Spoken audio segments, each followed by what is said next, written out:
ये कहानी है अर्जुन और अनाया की। दो ऐसे भाई बहन जिनकी दुनिया उनकी अपनी माँ के जाने के बाद हमेशा के लिए बदल गई। अरे ओ मनहूस, जरा जल्दी हाथ चला। क्या पूरे दिन इन्हीं बर्तनों से खेलती रहेगी? कॉलेज नहीं जाना क्या तुझे? और सुन, मेरे बेटे समीर के लिए आलू के पराठे बना देना, मक्खन मार कर। माँ जी, भाई के लिए भी बना दूं?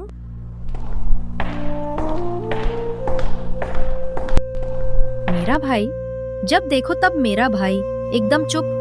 तुम दोनों भाई बहन इस घर पर सिर्फ एक बोझ हो, बोझ। चल जा, कल की बची हुई रोटी रखी है, खा लेना। दोनों पराठे खाने के सपने मत देख, समझे?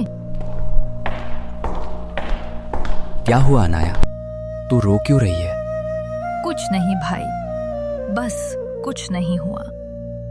तेरी लाडली बहन काम चोरी कर रही थी तो जरा समझा रही थी। जा, तैयार हो जा।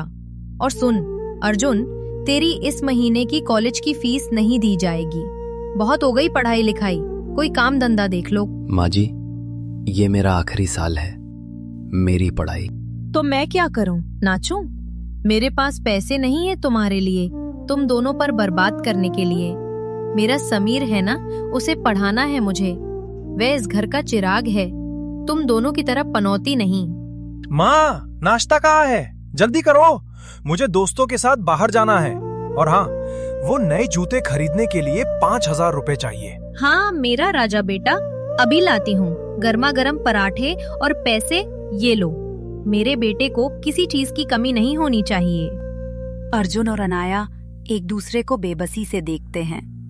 उनकी आंखों में अपमान और दुख साफ नजर आता है।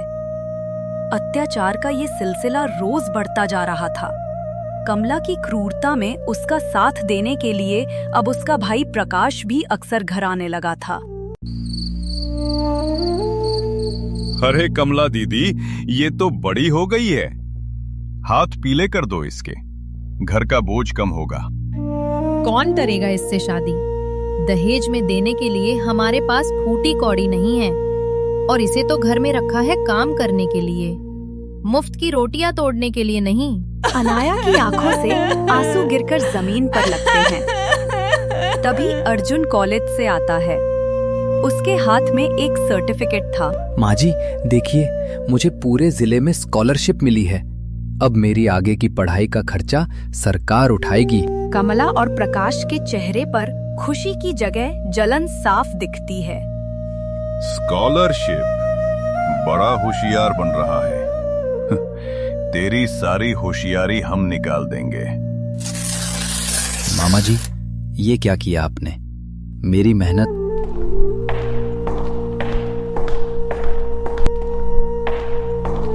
आवाज नीचे। मेरे भाई से जुबान लड़ाता है। जिस थाली में खाते हो उसी में छेद करते हो। आज तुम दोनों को खाना नहीं मिलेगा। जाओ, पड़े रहो अपने कमरे में भूखे। अनाया रोते हुए अपने भाई को कमरे में ले जाती है। दोनों कमरे के एक कोने में चुपचाप बैठ जाते हैं।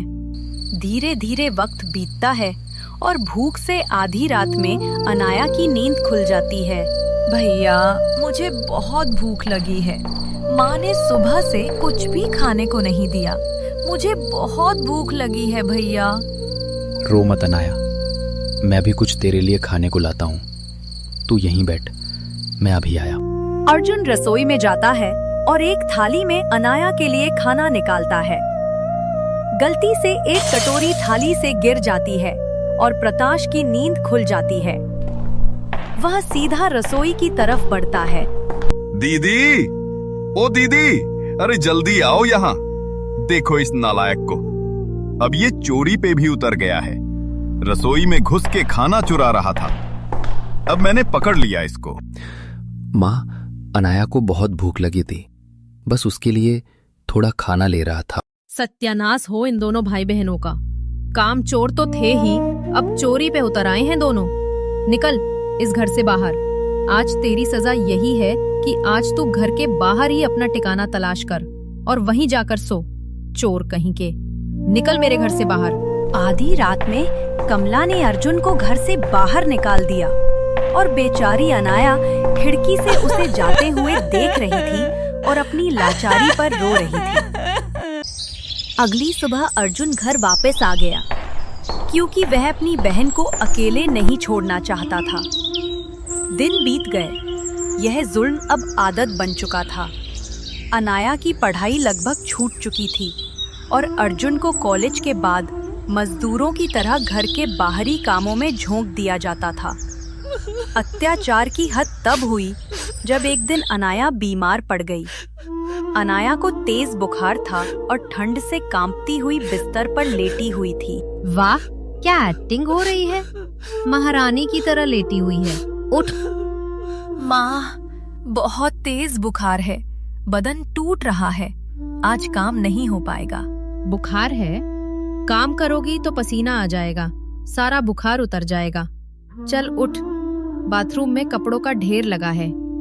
मेरे भाई प्रकाश के कपड़े भी हैं, उसे जरा अच्छे से रगड़ कर साफ करना, वो आने वाला है।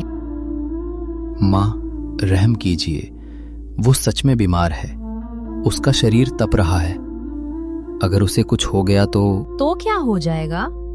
अरे, काम चोरों के बहाने हैं ये सब, और तू बड़ा डॉक्टर बन रहा है। आ चल, मेरे साथ बाजार चल। 50 किलो आटा और चावल की बोरियां लानी है, गाड़ी में रखने वाला कोई नहीं है। लेकिन मामा जी, अनाया। कोई बात नहीं, चल मेरे साथ। एक तरफ तेज बुखार में तपती अनाया ठंडे पानी में कपड़े धो रही थी और रो रही थी। दूसरी तरफ अर्जुन से मजदूरों की तरह भारी बोरियां उठवाई जा रही थी। कमला और प्रकाश उन्हें देखकर ऐसे मुस्कुरा रहे थे जैसे कोई तमाशा देख रहे हों। वे सिर्फ उनके शरीर को नहीं, उनकी आत्मा को भी तोड़ना चाहते थे। एक दिन अर्जुन अपनी माँ की दी हुई एक पुरानी घड़ी को साफ कर रहा था। यह उसकी सबसे कीमती चीज थी। समीर की नजर उस पर पड़ी। माँ, देखो भैया के पास कितनी अच्छी घड़ी है, मुझे ये चाहिए। नहीं समीर, ये मैं तुम्हें नहीं दे सकता, ये मेरी माँ की आखिरी निशानी है। इस घर में मनहूस निशानियों की कोई जगह नहीं है। मेरा बेटा मांग रहा है ना, तो उसे दे। कमला वो घड़ी समीर को दे देती है।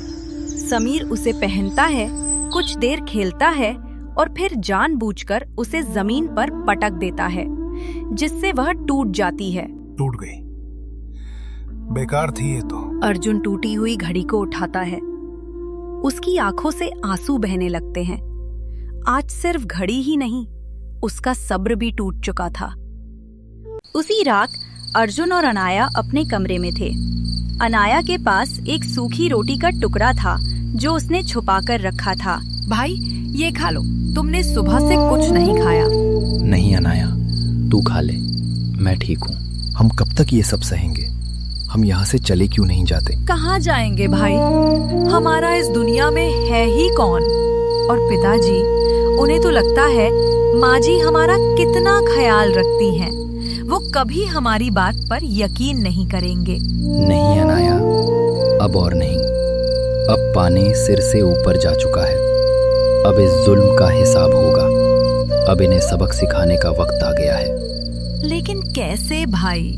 वो लोग तो बहुत खतरनाक हैं। हर रावण का अंत होता है, हम मिलकर उनका अंत लिखेंगे। बस तू मेरा साथ देना।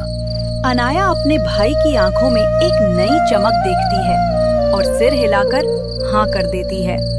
उस रात अर्जुन ने एक योजना बनाई, ऐसी योजना जो कमला और प्रकाश के लालच को ही उनका हथियार बना देगी। अगले दिन अर्जुन अपने एक दोस्त जो एक प्रॉपर्टी डीलर के ऑफिस में काम करता था, उसे घर लेकर आता है। माँ जी, ये मेरे दोस्त के बॉस हैं, शर्मा अंकल। नमस्ते बहन जी, मुझे पता चला है कि आप यह घर बेचना चाहती हैं। घर? नहीं तो हमने तो ऐसा कुछ नहीं सोचा। अरे कैसी बात कर रही हैं?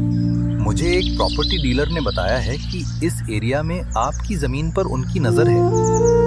वो इस पुराने घर के बदले आपको पास की नई कॉलोनी में एक फ्लैट और ऊपर से बड़ी रकम कैश देने को तैयार है। 30 लाख रुपए का नाम सुनते ही कमला और प्रकाश की आंखों में लालच की चमक आ जाती है। 20 लाख दीदी, सौदा तो बहुत अच्छा है। लेकिन ये घर मेरे पति के नाम पर है। कोई बात नहीं, अगर बच्चे एनओसी पर साइन कर दें कि उन्हें कोई आपत्ति नहीं है तो सौदा पक्का हो सकता है। आप बस बच्चों से साइन करवा लीजिए। मैं कल आकर आपको 1 लाख रुपए एडवांस दे जाऊंगा। अर्जुन और वो आदमी ये सब कहकर वहाँ से चले जाते हैं। अब इन दोनों मनहूसों से साइन करवाना पड़ेगा।